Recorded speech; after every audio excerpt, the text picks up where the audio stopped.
Gracias por el tiempo que nos vas a permitir estar aquí reunidos. Queremos redimir bien el tiempo. Queremos que este culto estemos enfocados en darte a ti la gloria y la honra, Señor, sin prejuicios, hacerlo como tú quieres. Permítenos que en este tiempo de enseñanza que vamos a tener primero podamos aprender que todo lo que hablemos sea conforme a tu voluntad, que no salgan palabras torpes de mi boca, y permítenos tener también un corazón receptivo para poder asimilar muy bien tu palabra, Señor. Edifica, consuela y exhorta a través de lo que vamos a estar hablando aquí. Gracias por la vida de mis hermanos que ya están presentes, como aquellos que quizás vienen en camino. Tráelos con bien y que juntos podamos estar adorándote, gozándonos en tu presencia, y tú nos bendigas, Señor Dios. Tú bendícenos como tú lo sabes hacer. Gracias te damos en el nombre de tu Hijo amado Jesucristo. Amén. Bueno, ahora sí vamos a leer una cita base que está en Isaías 61. Isaías 61. Vamos a leer del verso 1 al verso 3. Isaías 61, 1 al 3.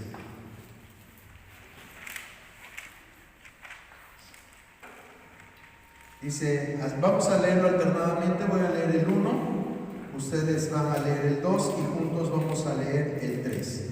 Dice así la palabra del Señor, Isaías 61. El Espíritu de Jehová, el Señor, está sobre mí, porque me ungió Jehová. Me ha enviado a predicar buenas nuevas a los abatidos, a vendar a los quebrantados de corazón, a publicar libertad a los cautivos y a los presos apertura de cárcel.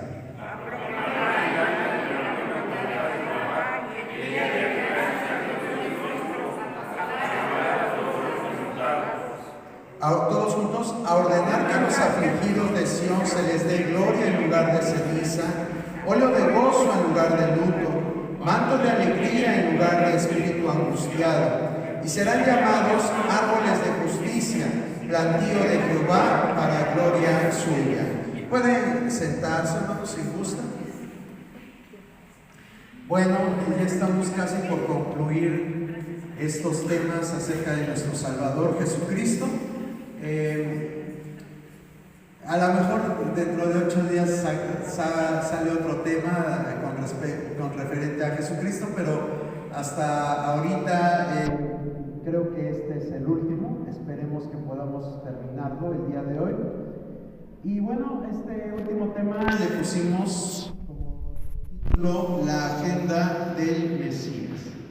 La agenda del Mesías. Todos creo que sabemos para qué sirven las agendas. Y bueno, nuestro Señor Jesucristo se vino a ser hombre, y como hombre también tenía que tener una planeación. Las agendas sirven precisamente para eso, para planear, para abarcar cosas de importancia, para que podamos ordenar las cosas prioritarias y de esa forma pues ir con una secuencia. ¿Quiénes usan agenda aquí para programarse? Bueno, nuestra hermana Laura, nuestra hermana Naye, nuestro hermano Arturo. Es bueno, es un buen hábito. Claro, no todo el mundo lo hace, pero es un buen hábito, ¿verdad? Ahí podemos evaluar nuestras prioridades, entre otras muchas cosas. Bueno, Jesucristo también tenía una agenda, y esa agenda era lo que acabamos de leer, lo que está en el libro de Isaías capítulo 61 y en sus primeros versos. Todo eso era la agenda que Jesús tenía que venir a cumplir, y bueno, realmente sí lo cumplió, pero no en la forma en que el pueblo escogido de Israel lo esperaba. Esa es otra situación que vamos a ver ahorita. Yo espero que le ponga atención al tema y pues pueda entender ciertas cosas que a veces no comprendemos. Por ejemplo, cuando el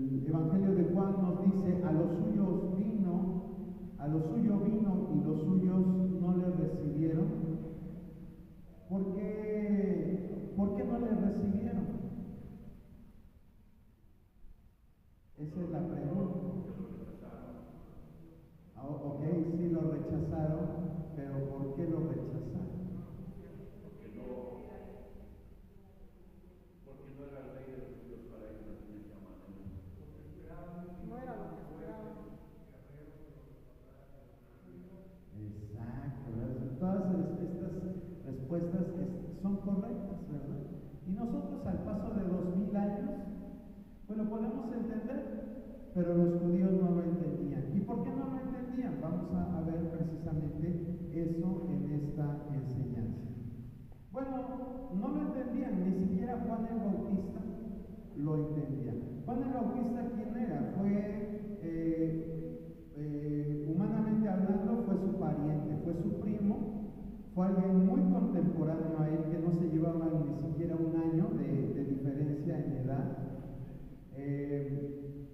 Pues la Biblia no nos habla acerca de su infancia, mucho de su infancia de Jesús ni de Juan el Bautista, pero quizás en algún momento tuvieron oportunidad de convivir, de pues llevarse bien. Y nosotros vemos que ambos fueron elegidos por Dios para desempeñar un propósito. Juan el Bautista sale a escena en los evangelios cuando él está predicando la palabra. ¿Y de qué forma lo hacía? Vamos a ver qué nos dice Mateo capítulo 3, verso 1. Nos empieza a describir a este varón que era primo de Jesucristo y aparte era también un profeta. ¿Sí? Si alguien, bueno, no quiero que lo lean, vamos a irlo desglosando. Mateo capítulo 3, ahí es donde se empieza a hablar de este personaje llamado Juan el Bautista. En aquellos días vino Juan el Bautista predicando en el desierto de Judea y diciendo: arrepentíos, porque el reino de los cielos se ha acercado. ¿Cuál era el mensaje central el mensaje central de la proclamación de Juan el Bautista? Arrepentíos, ¿verdad?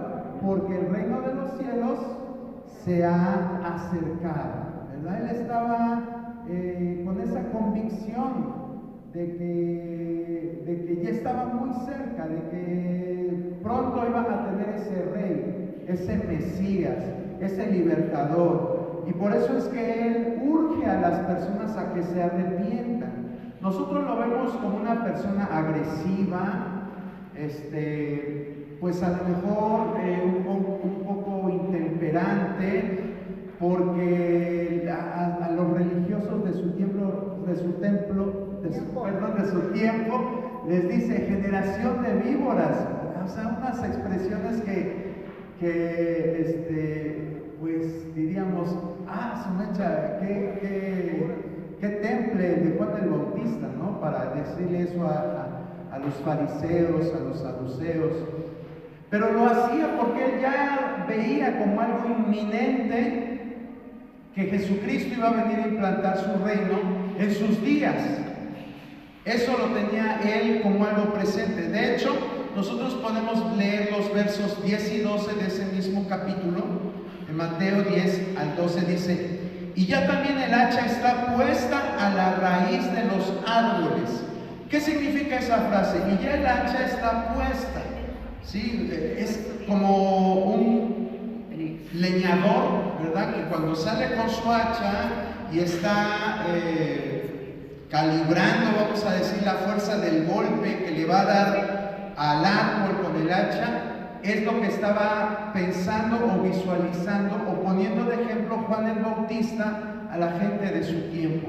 Por eso él le dice: ya el hacha está puesta a la raíz de los árboles. ¿Se da cuenta? Juan el Bautista tenía presente que a lo mejor mañana, pasado mañana, en una semana, en un tiempo muy corto, el Mesías se iba a manifestar. Por eso es que usa estas expresiones y por eso es que él habla fuerte. ¿Sí? Dice el verso 11, dice: yo a la verdad os bautizo en agua para arrepentimiento, pero el que viene atrás de mí, cuyo calzado yo no soy digno de llevar, es más poderoso que yo, y él os bautizará en Espíritu Santo y fuego. ¿Sí? Ya Juan su mensaje era muy apremiante. Por eso es que también cuando está ya tiene la oportunidad de hablarle a Herodes y hacerle ver su pecado, lo hace con esa fuerza para que Herodes se arrepintiera. Ese era su propósito. Es como cuando nosotros sabemos que a lo mejor alguien sabe que la región está en un riesgo. ¿Tú te quedarías callado sabiendo que hay un riesgo? Yo creo que no, ¿verdad? Diríamos, ¿saben qué? Salgan de su casa, váyanse de aquí porque hay un riesgo. Y bueno, por eso es que a Juan nosotros lo vemos tan insistente, de una o de otra forma trataba de hacer que la gente entrara en razón y se arrepintiera, para que no lo sorprendiera esta llegada del reino, no lo sorprendiera el Mesías que venía. ¿Sí? Yo creo que ahora vamos entendiendo cuál era el pensamiento que tenía Juan el Bautista. Todos sabemos que lo encarcelaron porque precisamente trató de persuadir a Herodes de su pecado y lo encarcelan. Y estando en la cárcel, manda a algunos de sus discípulos para que le pregunten a Jesús. ¿Qué le fueron a preguntar a Jesús? Esta enseñanza va a ser de mucha pregunta, hermano. Yo quiero porque yo sé que todo esto ustedes lo saben, pero quiero que vayamos, ¿cómo dicen cuando se va haciendo una historia de muchas partes? ¿Cómo? Reconstruyendo la historia. Vamos a darle un sentido lógico a la historia del Mesías, y vamos a ir reconstruyendo historias que ustedes ya conocen. Bueno, entonces nosotros vemos que Juan manda a sus discípulos, a unos de sus discípulos, a que le preguntaran a Jesús. ¿Qué le fueron a preguntar a Jesús? Que si él era el Cristo, esperaban otra persona. Exactamente. Vean lo que dice Mateo 11, 3 y 5. Mateo 11, 3 y 5. Para preguntarle, ¿eres Juan el que había de venir o esperamos a otro? Respondiendo Jesús les dijo, y hacer saber a Juan las cosas que oí y leí. Los ciegos ven, los cojos andan, los leprosos son limpiados, los sordos oyen, los muertos son resucitados, y a los pobres es anunciado el Evangelio. Gracias, hermana Liz. Eso es lo que Jesús responde. No le responde directamente, yo soy el que había de venir. No, él le responde lo que está en el libro de Isaías, lo que leímos al principio, Isaías 61, 1 y 3. Eso es lo que le responde Jesús a Juan el Bautista. Les dice, los ciegos ven, los cojos andan, los leprosos son limpiados, los sordos oyen, los muertos son resucitados, y a los pobres les es anunciado el Evangelio. Es una paráfrasis de lo que está en Isaías 61:1. Esa es nuestra cita base, no se olvide de esa cita base. Pero fíjese cómo en Juan entró la duda. Ese es el punto clave. En Juan entró la duda porque él pensaba que ya la llegada del Mesías era algo inminente. Sin embargo, lo toman preso y estuvo ahí un buen tiempo en la cárcel. Y por eso Juan dice, bueno, yo estoy predicando que se arrepientan porque ya el Mesías ya se tenía que manifestar y yo no veo claro. Yo no veo claro, dice Juan. Eso quizás pensó en sus adentros y por eso es que manda a sus discípulos a preguntarle a Jesús. Entonces vemos que ni siquiera su primo, ni siquiera este profeta, que era un verdadero profeta, que incluso Jesucristo se refiere a él como el más grande de los profetas, dice, no hay ningún otro que haya nacido de mujer como Juan el Bautista. Era una persona con mucha unción, sin embargo, no estaba entendiendo los tiempos de Dios. Y no porque fuera cabeza dura, sino porque Dios no lo había manifestado como se debería. Dios tiene tiempos, hermano. Dios tiene tiempos. Es algo que debemos de entender a través de estas enseñanzas. A veces nosotros como humanos nos desesperamos y queremos que Dios nos conteste en un instante, pero Dios tiene tiempos. Usted sabe que cuando Jesús fue invitado a unas bodas en Caná de Galilea, se les había acabado el vino, usted lo sabe, y no había. Entonces María, la que era su madre, le dice: haz algo. ¿Y qué le responde Jesús? No ha llegado mi tiempo, ¿verdad? Y después, cuando va a ser crucificado, dice: para este tiempo he llegado. Véase cómo Jesús hace muy buen uso del tiempo. No llega antes ni llega después. Es una frase muy trillada, pero que debemos de aprender, porque muchas veces nosotros, por apresurar las cosas, a veces la echamos a perder, la regamos. Y no porque seamos malos cristianos o porque no tengamos fe, sino porque a veces nos cuesta trabajo entender el actuar de Dios. Nos cuesta trabajo entender que Él todo tiene bien medido, bien calibrado, y nada escapa a su soberanía. Juan ya se había desesperado. No sé qué tiempo llevaba en la cárcel, pero ya llevaba un tiempo, a tal grado que les dice: a ver, vayan a preguntarle si Él es el que había de venir. No, unos meses antes había dicho: yo no soy digno de atarle las agujetas de su calzado a este hombre. No había dicho: Él los bautizará con Espíritu Santo. Fíjese, tenía la convicción, pero al pasar el tiempo y ver que no se manifestaba, pues empezó a dudar. Por eso es que aquí empezamos viendo la agenda del Mesías, y vemos que esa agenda no fue entendida ni por Juan el Bautista. En segundo lugar, no fue entendida ni por el pueblo. Vamos a ver qué dice Juan 7:40, 44.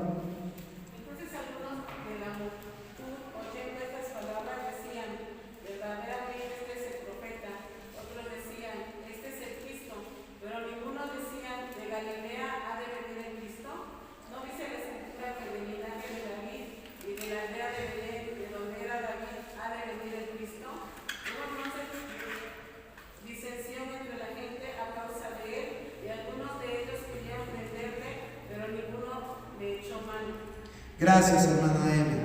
Vea cómo había gran confusión.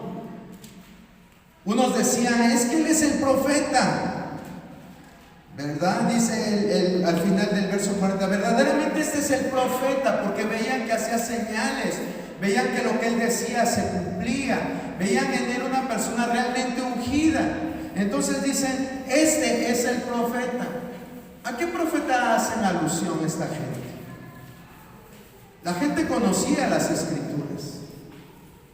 Acuérdense que los judíos desde temprana edad tenían una educación en la cual se les enseñaba el judaísmo y quedaba bien impregnado en su mente, porque desde la niñez les enseñaba.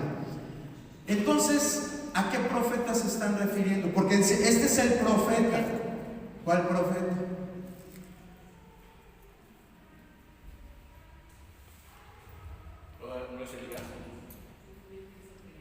Bueno, nosotros podemos ver que en Elías, cuando Juan el Bautista también decían: Él es el profeta, pero se referían a Elías, porque acuérdense que la indumentaria y la apariencia de Juan el Bautista era muy similar a Elías, y la gente pensaba que era Elías, pero en este caso no se está refiriendo a Elías.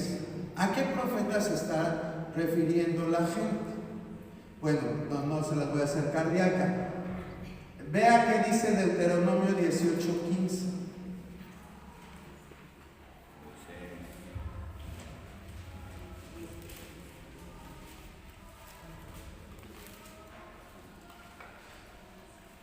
profeta de en medio de ti, de tus hermanos como yo, te levantará Jehová tu Dios, a él oiréis. Gracias, hermana Clara. A ese se estaban refiriendo. Profeta en medio de ti, levantaré. A él deben de escuchar. Ese es el profeta que estaban esperando los judíos. Ese profeta anunciado. Un profeta que iba a venir a ser, iba a tener una unción como la de Moisés. Moisés, usted sabe que fue un hombre con mucha unción. Dios lo usó en milagros portentosos, en abrir el mar, en hacer que vinieran las plagas sobre Egipto. Tantas cosas que hizo Dios a través de la vida de Moisés, pues esperaban a un personaje como Moisés. Y algunos decían, pues lo que hace parece ser que es aquel del que profetizaron en Deuteronomio 18:15. Pero tenían dudas. Otros decían en el verso 41, este es el Cristo. Pero no podía, su mente no podía hacer que encajara todo lo que se decía con referente a Cristo. Por ejemplo, dice, pero ¿cómo de Galilea? Galilea era una región que estaba al norte del territorio israelita y que era un lugar que ya por historia se había contaminado con pueblos vecinos. Galilea era una región no muy bien vista entre los judíos. Así como Samaria, también Galilea no era muy bien vista. Y por eso incluso uno de los discípulos de Jesús dijo, de Galilea va a salir algo bueno. Entonces la gente no veía bien que un profeta saliera de Galilea. Incluso algunos dicen, pero si de Galilea no ha salido nada. No dice la escritura que del linaje de David y de la aldea de Belén, ¿sí? La gente no sabía. No es como ahora usted se mete a internet y busca la biografía de un personaje famoso y ahí le dice dónde nació, dónde vive, características particulares de esa persona, a lo mejor le da hasta su talla, su peso, todo eso no había antes. Entonces mucha gente decía, no, pero viene de Galilea. Bueno, Jesús en Galilea creció, pero ¿dónde nació? En Belén. Solo que estuvo muy poquito tiempo porque tuvieron que salir de ese lugar por la persecución que hubo, la matanza de niños, y se tuvieron que ir. Y de hecho, llegaron ahí simplemente por el padrón que había pedido el emperador.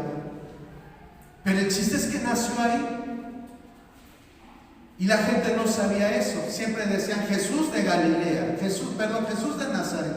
Nazaret era un pueblito que pertenecía a Galilea. Es como decir ahora, Ciudad Mendoza, ¿a qué estado pertenece? Pues a Veracruz. Entonces Galilea era como un estado y Nazaret era un pueblito de ese estado. Por eso es que la gente decía, no, pero es que el Cristo tiene que venir de Belén y este viene de Nazaret, este viene de Galilea. Entonces había confusión en la gente y por eso tenían dudas con respecto a Jesús, ¿verdad? En el 6, 14, 15 nosotros vemos que un tiempo antes de que vinieran estas dudas al pueblo, lo querían proclamar rey. Si alguien lo tiene, por favor.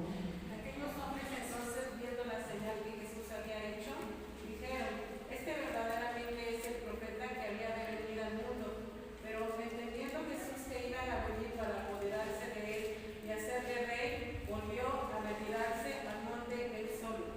Gracias, hermana Eva. ¿Cuál es el contexto de esto? Había pasado la alimentación de los 5,000, la multiplicación de los peces y los panes. Entonces la gente, cuando vio este milagro, quedaron sorprendidos Y entonces dice el verso 14, aquellos hombres entonces, viendo la señal que Jesús había hecho, es decir, la multiplicación de peces y panes, dijeron, este verdaderamente es el profeta que había de venir al mundo. Ya vimos dónde está lo del profeta, Deuteronomio 18:15, ¿sí? Para que vayan ustedes anotando y sepan cuando la Biblia habla acerca de este profeta esperado, a quién se estaban refiriendo. Pero a mí, fíjense, lo curioso es que Jesús, entendiendo que iban a venir para hacerlo rey, ¿qué fue lo que hizo? Se retiró al monte él solo. Lo querían hacer rey, pero Jesús dice, no, aún no es el tiempo. Yo tengo una agenda que cumplir. La agenda era Isaías 61, 1 al 3. A veces nosotros, cuando vemos un beneficio, truncamos los planes que quizás hasta se los encomendamos a Dios, pero como vemos una oportunidad de salir adelante, una oportunidad por beneficio, decimos, pues aunque se lo haya encomendado a Dios, pero esto me conviene. Y dejamos aquello por lo que tanto oramos y nos vamos por aquello que vino a nuestra vida. Vea cómo Jesús no hace eso. Jesús, cuando dice que lo querían hacer rey, imagínense a la gente, vamos a hacerlo rey. Pero Jesús se prefiere retirar y quedarse solo. Él prefirió hacerle caso a su agenda antes que ser proclamado rey en ese momento. Entonces ya vemos que esta agenda no fue entendida ni por Juan el Bautista, ni por el pueblo, y lo que es peor, ni por sus discípulos, hermano. No entendieron esa agenda de Jesús, ni sus discípulos que estaban siempre con Él, que incluso en las giras dormían con Él, comían con Él, escuchaban todo lo que decía, pero nada más no pescaban nada. Como cuando vamos, ¿verdad?, a la reunión, de la iglesia y nos preguntan, ¿y de qué se trató? Ay, pues quién sabe de qué se trató, ¿verdad? Como que ni nos acordamos. Así estaban estos discípulos, no se acordaban de nada, no hilaban nada, no entendían nada. Jesús, aunque les daba explicación de las parábolas, en ese momento no la entendían. Y si no me cree, vea lo que dice Lucas, perdón, aquí no le puse el libro, pero es Lucas 24, 13, 21. Lucas 24, 13, 21.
Gracias, hermano Arthur, gracias.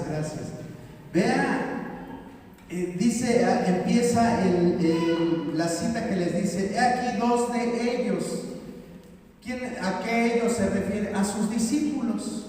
De hecho, en algunas Biblias dice en el camino a Emaús. Sí, eran dos discípulos de Jesús. Iban platicando acerca de lo que había pasado, estaban tristes porque el maestro se había muerto.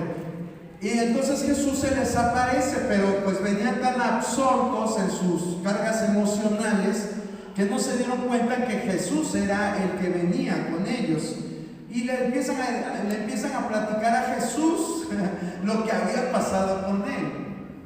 Y de momento, ¿verdad? Dice en el verso 20, dice: ¿y cómo le entregaron los principales sacerdotes y nuestros gobernantes a sentencia de muerte? Y le crucificaron.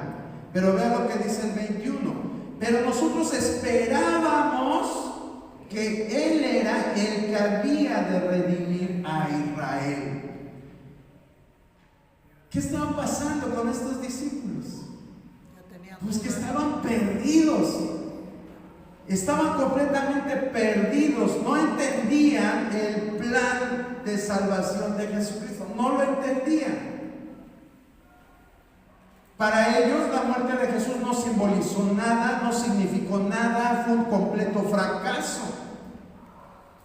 porque ellos no esperaban un Mesías como lo fue Jesucristo, el ministerio de Jesucristo. Ellos no lo esperaban.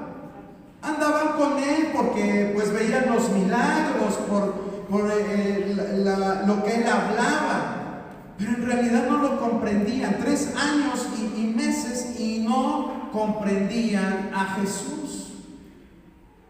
Por eso es que ellos concluyen y dicen: pero nosotros esperábamos que Él era el que había de redimir a Israel. Esperábamos que Él fuera redimido. Cuando Jesús entra a Jerusalén, Juan y Pedro van y llevan al burrito muy emocionados, porque ellos pensaban que en realidad en ese momento Jesucristo iba a ser coronado rey. Pero no pasó nada. ¿Qué pasó esa semana en Jerusalén? Pues lo mataron. Y estaban todos desconcertados. Entonces la agenda de Jesucristo no la entendió ni Juan el Bautista, ni el pueblo, ni sus discípulos. Pero todo era parte de la agenda del Mesías. Todo era parte. Vea usted lo que dice Isaías 6, 9 y 10, y alguien que busque 2 de Corintios 3, 15, por favor.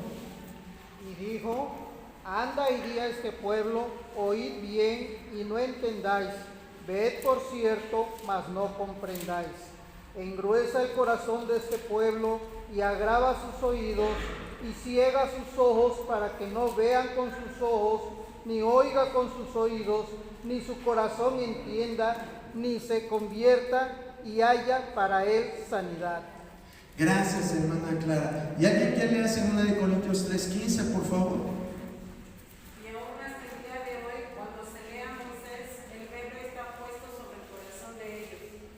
Gracias, hermana Eve. Vean, estos textos, bueno, a mí me costaba trabajo. Digo, bueno, ¿cómo Cristo vino para que todo aquel que en Él crea? Pero la Biblia misma está diciendo que engrosó sus oídos para que no oyeran y no entendieran. ¿Pero por qué? O sea, suena como contradictorio, ¿no? ¿O no les parece a ustedes contradictorios estos pasajes? Que Dios les engrosó los oídos para que no oyeran y para que no entendieran. Como que dice uno, bueno, entonces, ¿qué pasa? Calvino tenía razón. No, aquí no fuera el calvinismo.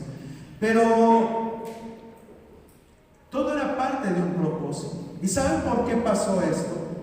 Para que entrara ahí también el plan redentor, no tan solo con los judíos, sino también con los gentiles. Con los gentiles. Pero no lo entendieron los judíos. Entonces, vamos a ver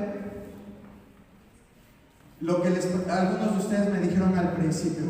¿Qué tipo de Mesías esperaban los judíos? ¿Cuál era la figura que esperaban? Como aquí mis hermanitas, quizás cuando tenían 15, 20 años, cuando veían quizás alguna serie en la tele o veían y decían, ay, yo quiero un hombre así, un tipo de 2 metros, de ojo azul, trabado, o sea, eran sus expectativas, ¿verdad? Y a lo mejor también mis hermanos esperaban una modelo bonita y pues no llegó lo que esperaban, o a lo mejor les llegó mejor, ¿verdad? No lo sabemos. Pero también los judíos tenían unas expectativas altas acerca de quién era el Mesías. Es por eso que su mente se les revolucionó cuando aparece Jesucristo. O sea, como un rey, alguien de la nobleza va a andar con los comelones, con los pecadores, con los publicanos. ¿Cómo va a andar ahí con 12 hombres ahí siguiéndolo nada más? Cuando tenía que andar quizás con un ejército, con una guardia real que lo protegiera. Eso chocó en la mente de los judíos. Vamos a ver qué dice Isaías 9. A lo mejor van a decir, está muy grande el capítulo, pero vamos a ir tomando algunos pasajes, algunos versos, para que usted se dé cuenta qué tipo de Mesías esperaban los judíos.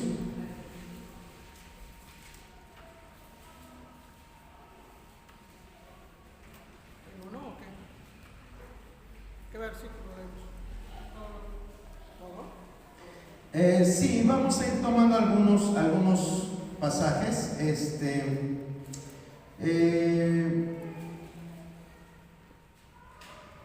Vamos a ver el pasaje que ya todos nos sabemos, 9:6.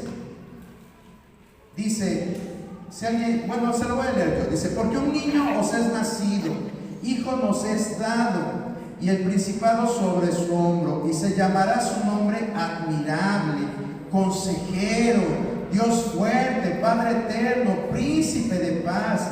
Y lo dilatado de su imperio y la paz no tendrá límite sobre el trono de David y sobre su reino, disponiéndolo y confirmándolo en juicio y en justicia desde ahora y para siempre. ¿Qué características podemos ver tan solo en esto último, en el verso 7? Tan solo en el 7, vamos a analizar el verso 7. Dice, lo dilatado de su imperio y la paz no tendrá límite. ¿Sí? Entonces ellos estaban esperando a ese Mesías como alguien que venía a estar una eternidad con ellos, porque así lo dice acá. Dice acá, dice en justicia desde ahora y para siempre. Desde ahora y para siempre. Ellos esperaban a un rey que viniera a establecerse para siempre. Pero de momento se dan cuenta que a los 3 años y medio, ¿qué pasó? Pues se lo echaron. Perdón por la expresión, pero lo mataron. Entonces por eso es que los de caminantes de Maús dicen, pues creíamos que era nuestro Redentor y mira lo que le pasó. Ya lo mataron. Pero ellos esperaban a un rey, un ungido, que iba a traer paz, que no iba a tener límites, que iba a establecer juicio y justicia. ¿Sí? Todas estas características que cualquier rey en su humanidad podría ejercer. Entonces ellos esperaban, como dijo el hermano Fernando, un rey poderoso, alguien que viniera a imponerse, que le dijera a los judíos, vamos a levantarnos en armas contra los romanos y los vamos a vencer. Eso es lo que estaba estaban esperando los judíos. Pero pues llega Jesús y les cambia el panorama. Por eso no entendían. Vamos al Salmo 2.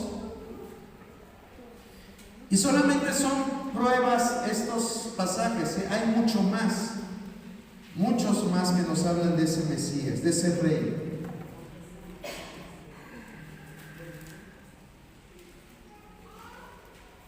A ver, hermana Elia, ya hoy que lo están leyendo, léelo por favor. ¿Por qué se amotinan las gentes y los pueblos piensan cosas vanas? Se levantarán los reyes de la tierra y los príncipes consultarán unidos contra Jehová y contra su ungido, diciendo: rompamos sus ligaduras y echémosle de nosotros sus cuerdas. El que mora en los cielos se reirá, el Señor se burlará de ellos. Luego hablará a ellos en su furor y los turbará con su ira. Pero yo he puesto mi rey sobre Sión, mi santo monte. Yo publicaré decreto. Jehová me ha dicho: mi hijo eres tú. Yo te engendré hoy. Pídeme y te daré por herencia a las naciones y como posesión tuya los confines de la tierra. Los quebrantarás con vara de hierro, como vasija de alfarero los desmenuzarás. Ahora, pues, oh reyes, sed prudentes, admitid amonestación, jueces de la tierra, servid a Jehová con temor y alegraos con temblor, honrad al Hijo para que no se enoje y perezcáis en el camino, pues se inflama de pronto su ira. Bienaventurados todos los que en él confían.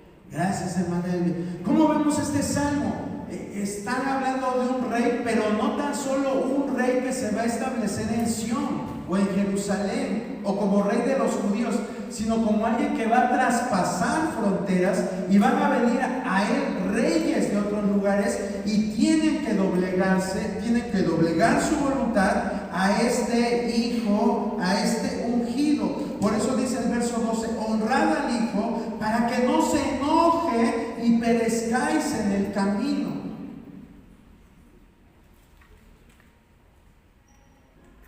El salmista está describiendo en sus palabras cómo él visualizaba al Mesías, como alguien que él iba a ser una persona de mucho respeto, una persona que cuando él pasara por un lugar la gente tenía que inclinarse y hacerle reverencias. Y en el ministerio de Jesús pasó esto. Realmente no, pocos fueron los que le agradecieron. Pocos fueron los que llegaron y se postraron delante de él. ¿Y se postraban para qué? Para pedirle: sáname, oh hijo de David, ten misericordia de mí. Pero en realidad en el corazón de los judíos para nada estaba el proclamar a Jesucristo como rey por lo que él representaba. No estaba en sus corazones. No estaba. Por eso es que cuando Jesús les dice a la multitud que está ahí con ellos y les dice: ¿quién creen ustedes que son? No, ¿cómo dijo? ¿Quién dice la gente que soy? No recuerdo las palabras, pero le empiezan a decir: eres Elías, y le empiezan a decir, pero Pedro le dice: tú eres el Cristo, el Hijo del Dios viviente. Y por eso le dice: no te lo reveló carne ni sangre, sino el Espíritu Santo. Porque Jesús se daba cuenta que todos estaban perdidos, incluso Pedro. Pero en ese momento vino una iluminación, una revelación del Espíritu Santo y le da, como decimos vulgarmente, le da en el clavo y le dice: tú eres el Cristo, el Hijo del Dios viviente. Fue el único que en ese momento pudo discernir quién era en verdad Jesucristo. Y finalmente Daniel 7, 13, 14, ¿qué dice? Miraba yo en la visión de la noche y he aquí con las nubes del cielo venía uno como un hijo de hombre que vino hasta el anciano de días y le hicieron acercarse delante de él y le fue dado dominio, gloria y reino para que todos los pueblos, naciones y lenguas le sirvieran. Su dominio es dominio eterno que nunca pasará y su reino uno que no será destruido. Gracias, hermana Eve. Vean lo que el profeta está diciendo: vi a uno como hijo de hombre que venía en las nubes.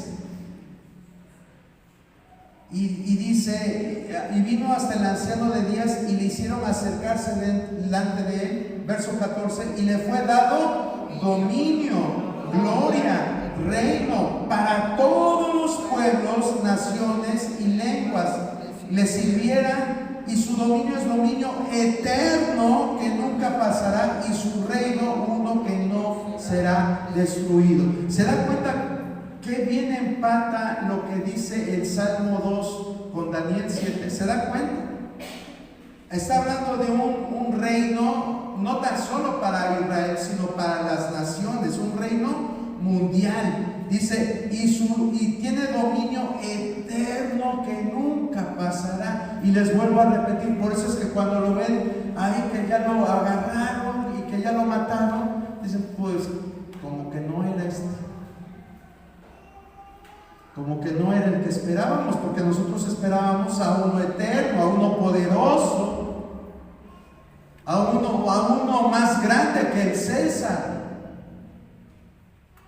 Y ya lo mataron. Y como peor que un criminal en una cruz. Entonces toda esa revolución tenían pues los judíos, sus discípulos, y no entendían esa agenda. No la entendían. Sin embargo, volvemos al punto. La agenda de Jesús era Isaías 61:1.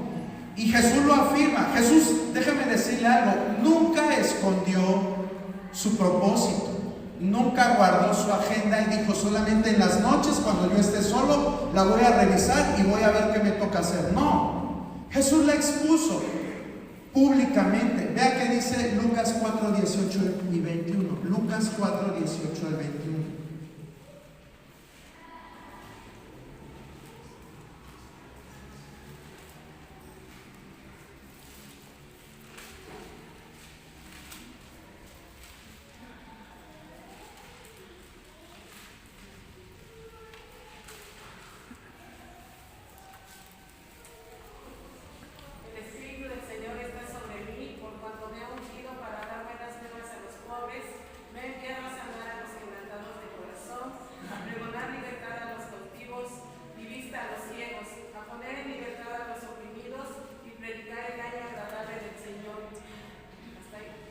Está en el 21, por favor.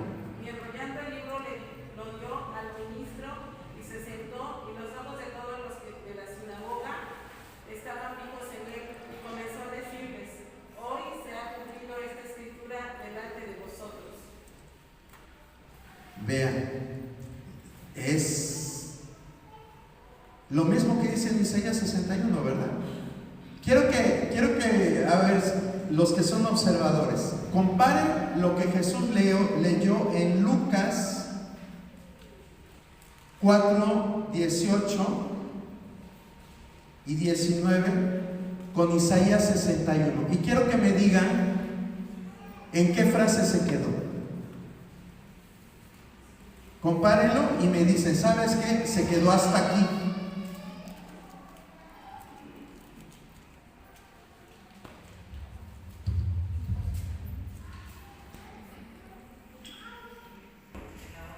Exacto. Todavía mencionó la porción de Isaías que dice a predicar el año agradable del Señor. Luego de decir esa frase, ¿qué otra frase seguía en Isaías? El día de la venganza de Dios nuestro. Y el día de la venganza de Dios. De Dios nuestro. El día de la venganza. ¿Será que se distrajo y ya no lo quiso decir eso? ¿O lo hizo con intención? Lo hizo con intención. ¿Sabe por qué ya no mencionó lo demás? Porque tenía primero que cumplir con las primeras acciones que estaban en Isaías. Las primeras acciones era para dar buenas nuevas a los pobres, me enviaron a sanar a los quebrantados de corazón, a pregonar libertad a los cautivos, a los ciegos, poner en libertad a los oprimidos y a predicar el año agradable del Señor. A eso había venido Jesucristo, hasta ahí, a predicar. Lo de la venganza iba a ser más adelante. Por eso es que Jesús corta. Y Lucas es específico porque dice, y enrollando el libro, quiere decir que a propósito, él ya no quiso hablar de lo demás. En ese momento dijo, hasta aquí, hasta predicar el año agradable del Señor. Lo demás ya no es en esta época. Agarró, hizo un rollito y dice que les dijo, hoy se ha cumplido esta escritura delante de vosotros. Eso es en el verso 21. Hoy se ha cumplido. Es decir, mi agenda abarca más cosas, pero lo que yo vengo a decirles aquí, hasta esto se ha cumplido. Jesús estaba siendo muy claro en el propósito. ¿Y a qué se refiere específicamente con predicar el año agradable del Señor? ¿A qué se refiere?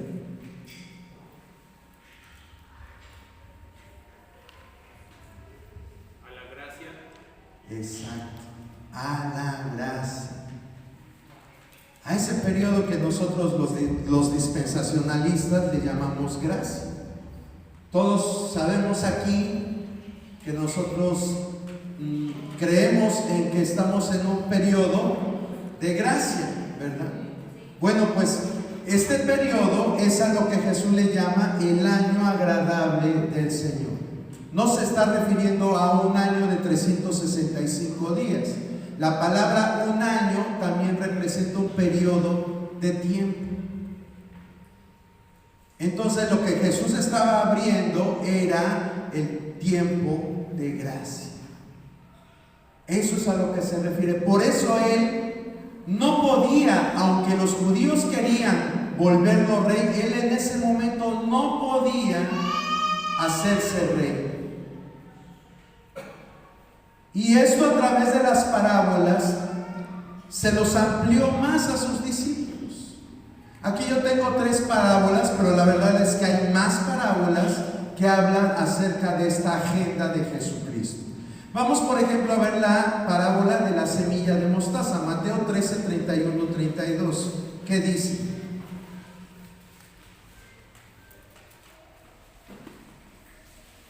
Otra parábola le refirió diciendo: el reino de los cielos es semejante al grano de mostaza, que un hombre tomó y sembró en su campo, el cual a la verdad es la más pequeña de todas las semillas, pero cuando ha crecido es la mayor de las hortalizas y se hace árbol, de tal manera que vienen las aves del cielo y hacen nidos en sus ramas. Bueno, gracias hermana Elvia. Nos está hablando de esta parábola del reino de los cielos. Dice que es como una pequeña grano de mostaza que se siembra y luego se va expandiendo hasta que llega el momento que en su copa llegan pájaros a anidarse en ella. Vamos a ver qué dice la de las 10 minas, Lucas 19, 11 y 12. Oyendo ellos estas cosas, prosiguió Jesús y dijo una parábola, por cuanto estaba cerca de Jerusalén y ellos pensaban que el reino de Dios se manifestaría inmediatamente. Dijo pues, un hombre noble se fue a un país lejano para recibir un reino y volver. Hasta ahí, hermana Clara. Sí, entonces, gracias, dice acá, oyendo ellos estas cosas, prosiguió Jesús y dijo una parábola, por cuanto estaba cerca de Jerusalén. Y ellos pensaban que el reino de Dios se manifestaría inmediatamente. Como les decía hace un momento, ya era la 3ª vez que iban a Jerusalén. El contexto es que había resucitado a Lázaro, la gente estaba atónita, creían que él era el Mesías, como leímos en Juan. Decían, este es el profeta. No, este es el Mesías. Ay, pues sí parece el Mesías, pero no nació en Belén, viene de Galilea. pero tenían intenciones de hacerlo rey, como cuando lo quisieron hacer después de la multiplicación de panes y peces. Y vemos ahí que dijo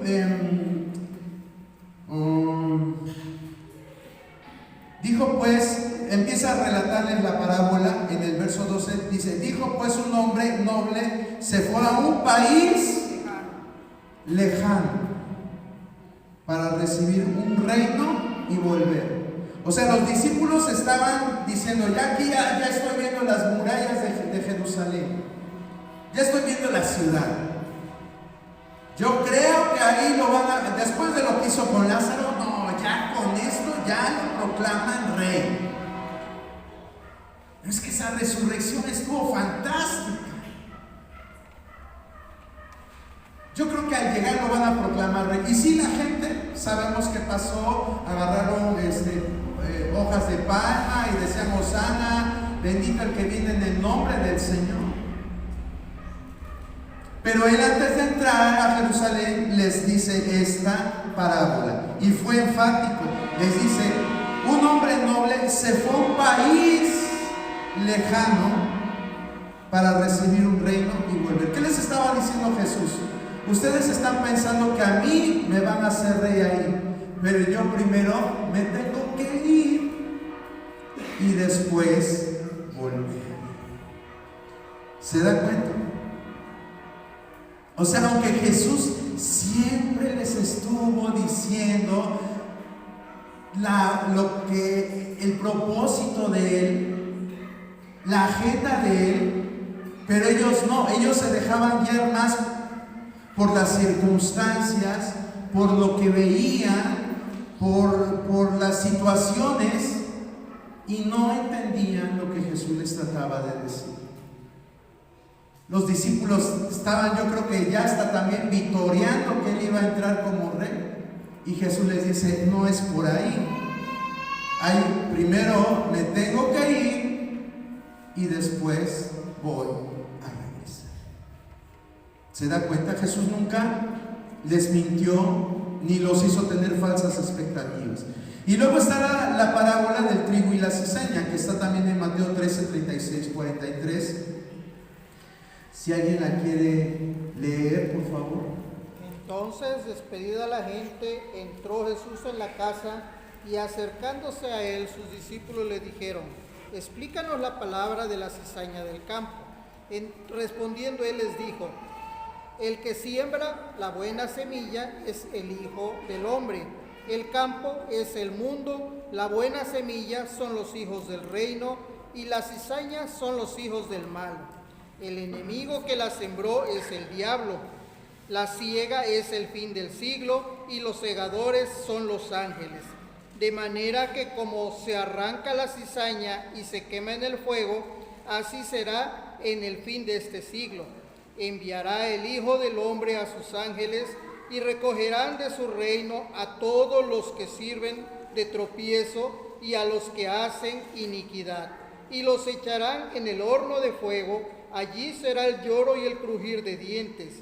Entonces los justos resplandecerán como el sol en el reino de su Padre. El que tiene oído para oír, oiga. Gracias, hermana Clara.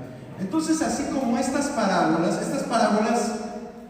nada más se las pongo de muestra, pero muchas de las parábolas que Jesús habló eran acerca del reino.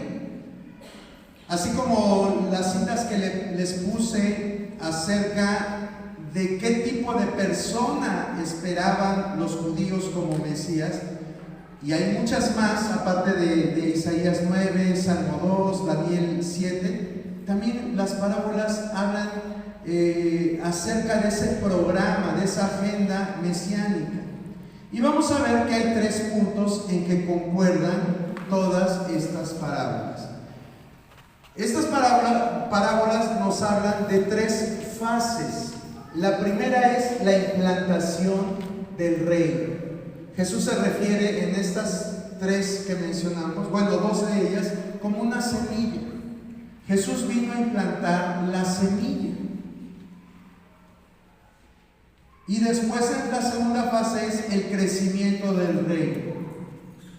En el crecimiento del reino era otra fase en la cual ya estaba involucrada la iglesia. Y la tercera parte, el reino manifiesto. El reino manifiesto. Bueno, entonces, vamos, esta es la última diapositiva, a ver si en 5 minutos la terminamos. A lo mejor alguien aquí diga, pero ¿y qué de las demás profecías que hablaban del sufrimiento de Jesús, como por ejemplo Isaías 53? ¿Se acuerdan qué dice Isaías 53?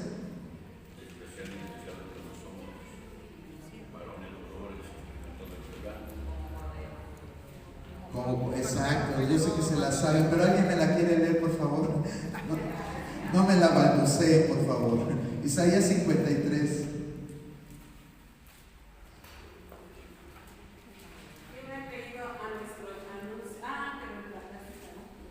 No, sí es esa. Isaías 53. ¿Quién ha creído a nuestro anuncio y sobre quién se ha manifestado el brazo de Jehová? Subirá por renuevo delante de él y como raíz de tierra seca. No hay parecer en él ni hermosura. Le veremos más inatractivo para que le deseemos. Despreciado y desechado entre los hombres, varón de dolores, experimentado en quebranto y como que escondimos de él el rostro, fue menospreciado y no lo estimamos. Ciertamente llevó en nuestras enfermedades y sufrió nuestros dolores y nosotros le tuvimos por azotado, por herido de Dios y abatido. Mas él herido fue por nuestras rebeliones, molido por nuestros pecados. El castigo de nuestra paz fue sobre él, por su llaga fuimos nosotros curados. Hasta ahí, hermano. Gracias. Pues ahí vemos el sufrimiento. Entonces, ¿por qué no lo entendía? ¿Sabe por qué no lo entendía? Porque los líderes religiosos de ese tiempo no lo entendían tampoco. Ellos se enfrascaron en ver al Mesías como alguien que era como un hijo de hombre que venía en las nubes y que se le había dado poder, dominio, gloria, y que iba a regir con vara de hierro y su reino no iba a tener fin. Y iba a establecer justicia, juicio, y que a él iban a correr todas las naciones de la tierra. Y eso era lo que les enseñaban a los judíos. Casi nunca les hablaban acerca de un Mesías sufriente. No les explicaban esto. Por eso es que también Jesús, cuando estaba en la cruz del Calvario y él dice, Dios mío, ¿por qué me has desamparado? Los que estaban ahí dicen, está clamando, se empiezan a burlar de él. Y dice que lo ha abandonado Dios. Pero Jesús no estaba dudando de que Dios estuviera con él. Lo explicamos cuando en una enseñanza de estas de jueves de Cristo, lo explicamos. No es que Jesús estuviera diciendo, ya me abandonó el Padre. No, lo que estaba Jesús era mencionando el Salmo 22, porque ahí habla también de los sufrimientos que iba a tener Jesús, o más bien Cristo, que es el ungido, los sufrimientos que iba a tener. Y lo estaba mencionando para que el pueblo recordara ese salmo, pero pues no lo asociaron. Lo que el pueblo tenía es que iba a venir uno como hijo de hombre en las nubes a establecer su reino, un reino que no tenía fin y que iba a ser muy poderoso. Y para nada asociaban a Jesús con lo que describe el Salmo 22. Por eso es que estaban perdidos. Pero entonces Jesús, en su misericordia, vamos a regresar a Lucas 24, del 25 al 27. ¿Qué hace Jesús con sus discípulos? Lucas 24, 25 al 27.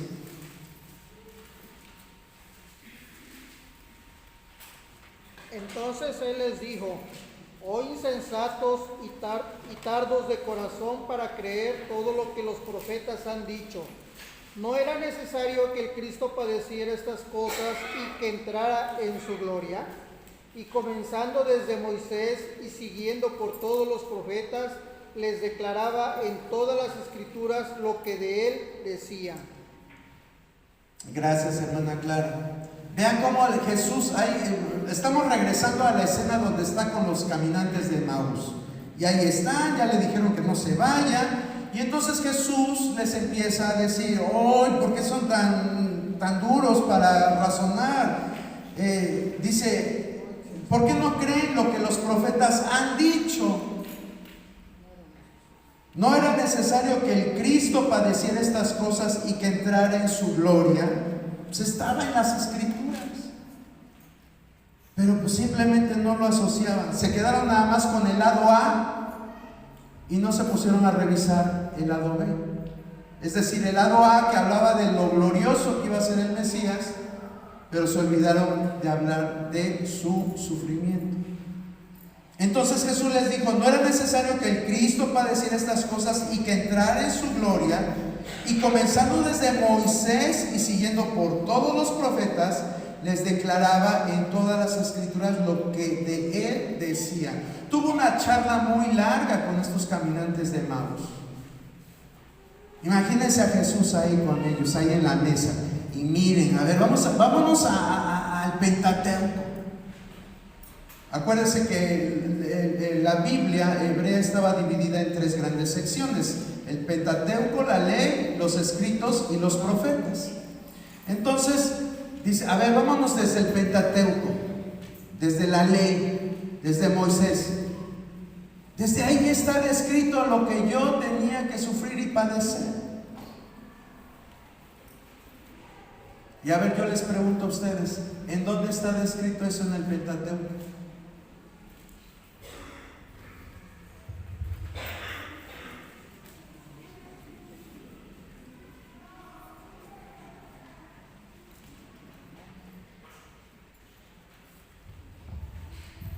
¿Qué pasó?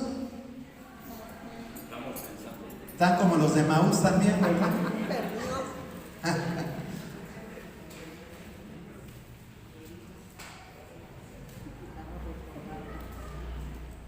Bueno, ya me pasó mucho de tiempo. Les voy a decir, en las fiestas, hermano, ¿se acuerdan de la Pascua? ¿Qué se hacía en la Pascua? Se mataba un corderito, ¿verdad? Sin mancha, sin defecto, exacto. ¿Y ese corderito de qué servía? Para los pecados del pueblo. Principalmente era hablaba de la redención del pueblo. Acuérdense que esa fiesta fue instituida para que recordaran la salida de Egipto, ¿sí? Ese corderito sin mancha significaba ese acto expiatorio. Ya también hablamos de lo que era la expiación, ¿verdad? Expiar era quitar el pecado. Entonces ese corderito era él. Por eso cuando Juan está diciendo, he ahí el Cordero de Dios que quita el pecado del mundo, estaba refiriéndose a Jesús como ese cordero que venía a quitar el pecado del mundo. Y entonces a través de esa fiesta, Dios desde el Pentateuco les estaba anunciando los sufrimientos que iba a tener Jesucristo para redimir a la humanidad, no tan solo a los judíos, sino a la humanidad. Después resucita Jesús, ¿en qué día? ¿Pero qué día era? Domingo. ¿Y qué celebraban los judíos el día domingo? La fiesta de las primicias. ¿Y qué dice 1 Corintios capítulo 15 acerca de Jesucristo? Que Él es primicia, ¿verdad? Jesucristo es primicia. Y bueno, también nos habla esta agenda de otra fiesta. ¿Cuándo cayó el Espíritu Santo sobre los creyentes? ¿De qué fiesta? La fiesta de Pentecostés, que era también la fiesta de las cosechas. ¿Y cuánta cosecha hubo en esa fiesta? ¿Cuántos se convirtieron? 3,000, ¿no? Fueron 3,000 los que se convirtieron con la predicación de Pedro. Entonces vean cómo las fiestas estaban íntimamente relacionadas con el ministerio de Jesús, con la agenda de Jesucristo. Sí, en verdad, en el Pentateuco no habla directamente de los sufrimientos de Jesucristo, pero a través de las fiestas podemos darnos cuenta de la agenda del Mesías. ¿Sí? Y bueno, podemos seguir hablando de esto. Pero así como les explicó a los de Maús, también se los explicó a sus discípulos. Vean lo que dice Lucas 24, verso 33, luego el 36 y del 46 al 48. ¿Qué dice, por favor?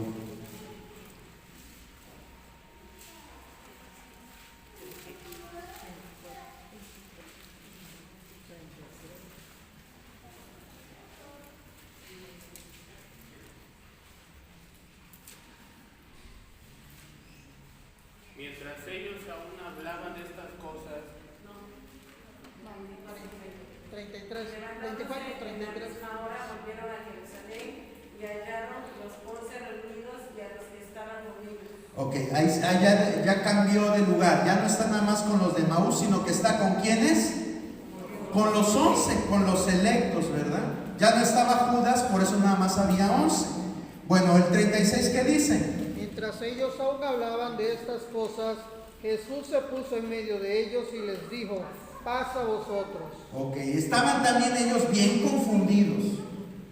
Ya Pedro se quería ir a pescar, a lo mejor los hijos de Zebedeo también, ya cada quien quería jalar por su rumbo. Pero de momento se les aparece Jesús y vean lo que les dice a ellos del verso 44 al verso 48. Y les dijo: estas son las palabras que os hablé estando aún con vosotros, que era necesario que se cumpliese todo lo que está escrito de mí en la ley de Moisés, en los profetas y en los salmos. Entonces les abrió el entendimiento para que comprendiesen las escrituras, y les dijo: así está escrito y así fue necesario que Cristo padeciese y resucitase de los muertos al tercer día, y que se predicase en su nombre el arrepentimiento y el perdón de pecados en todas las naciones, comenzando desde Jerusalén. Y vosotros sois testigos de estas cosas. Hasta ahí, hermana Eve. Entonces, dése cuenta. Después de ir con los de Maús, se va con los 11 y les vuelve a decir lo mismo, ¿verdad? Les dice, estas son las palabras que les hablé cuando estaba en la sinagoga y leí Isaías 61, eso lo hablé, se los hablé a través de las parábolas. Él les empieza a recordar y les dice: les dije que era necesario que se cumpliese todo lo que está escrito de mí en la ley de Moisés, en los profetas y en los salmos. Y el verso 45 dice: entonces les abrió el entendimiento para que comprendiesen las escrituras. O sea, porque por sí mismos pues no daban una, estaban como yo. No digo como nosotros, como yo, ¿verdad? Que a veces leemos y simplemente no le entendemos. O sea, así igualito que yo estaban estos. Pero Jesús viene y les abre el entendimiento para que comprendiesen las escrituras. Y ahí les muestra el propósito. El propósito no era que Él se viniera a ser rey en ese momento. Por eso es que no termina la lectura de Isaías 61, se queda en proclamar el año de las buenas nuevas, porque eso era lo que tenían que seguir haciendo los discípulos. Dice en el verso 48: y vosotros sois testigos de estas cosas. Ahí empezaba la segunda fase que les mostré aquí, la proclamación del reino, la expansión del reino. Empezaba en ese momento, ¿sí? Y a pesar de, hermano, qué triste, porque a pesar de todo eso, nosotros leemos Hechos y había disputas porque a fuerza querían meter la ley junto con el evangelio. A fuerza. Usted lee en su casa Hechos 15 y se va a dar cuenta cómo tuvieron que hacer un concilio, se juntaron los apóstoles, los profetas, todos los ainanita de aquel tiempo, y en cuanto a escritura y conocimiento, claro está. Y tuvieron que decir, a ver, ¿por qué tratan de judaizar a los que han creído en Cristo? ¿Por qué los tratan de judaizar? ¿Por qué no aceptan que los gentiles también tienen que acercarse a Cristo? En lugar de ponerle trabas, vamos a hacer que esto sea más fácil. Y entonces solamente dejan 3 cosas para que se cumplan de la ley. ¿Sí? Pero a pesar de esto, hubo muchas disputas. Después hubo una disputa entre Pablo y Pedro, porque Pedro seguía así como judaizando y Pablo lo reprende. Santiago, aunque había estado en ese concilio, pero luego también le anduvo echando pleito a Pablo. Qué difícil todo esto. Que a pesar de que los propósitos de Jesús eran unos, pero no los entendían ni esos discípulos, ni muchos de nosotros hoy en día. Y qué triste. Pero vean lo que dice, con esto terminamos, Salmo 67, con esto terminamos.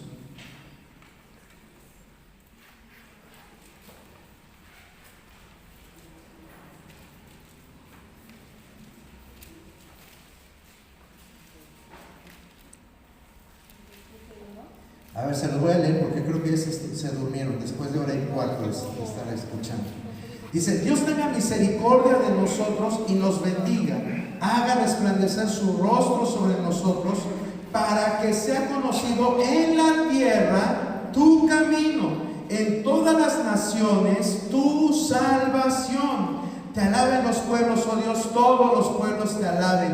Alégrense y gócense las naciones, porque juzgará los pueblos con equidad y pastoreará las naciones en la tierra.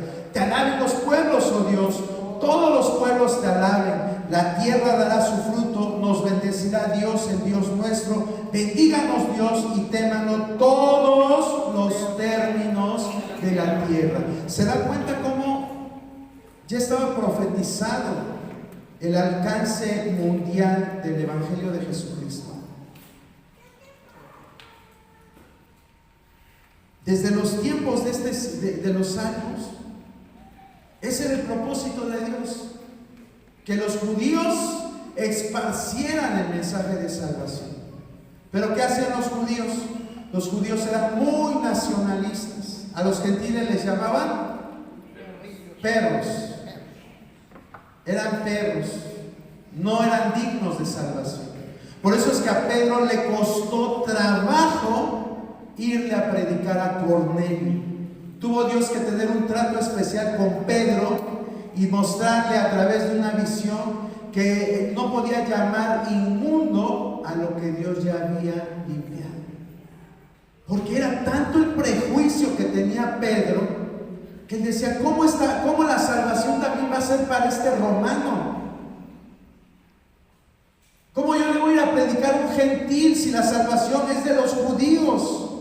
Eran muy nacionalistas. Después de que regresaron del exilio babilónico, se volvieron más nacionalistas.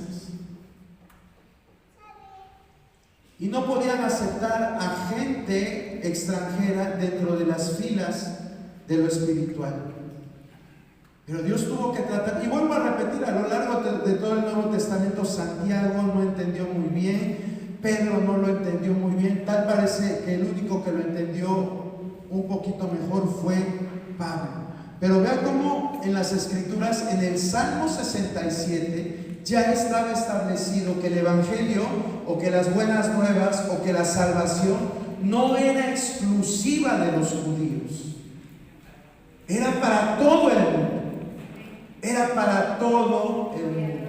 Y gloria a Dios que en esa agenda entramos nosotros, en el año agradable de nuestro Señor Jesucristo. Pues hermanos, con esto concluimos lo poquito que pudimos ver de Cristología. Yo espero que haya sido de provecho y pues vamos a seguir adelante en estos estudios. Si Dios permite, vamos a ver un poquito de Dios el Padre a partir de la próxima semana, y así les vamos a ir diciendo los demás temas. Póngase de pie, vamos a dar gracias.